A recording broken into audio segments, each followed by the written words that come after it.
अस्सलामुअलैकुम वरहमतुल्लाहि वबरकातुहू। कैसे हैं प्यारे बच्चों? मैं उम्मीद करती हूँ आप सब ईमान और सेहत की बेहतरीन हालत में हैं।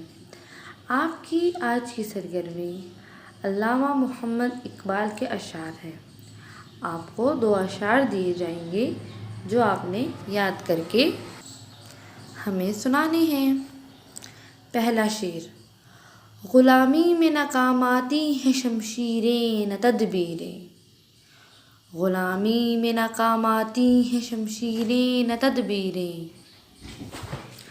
जो हो ज़ौक़े यकीन पैदा तो कट जाती हैं ज़ंजीरें।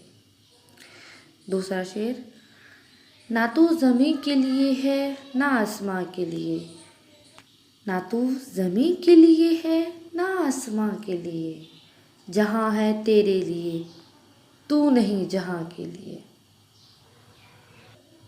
प्यारे बच्चों, ये दोनों अशार याद करके आप शाम तक हमें सुनाइए। अल्लाह हाफिज़।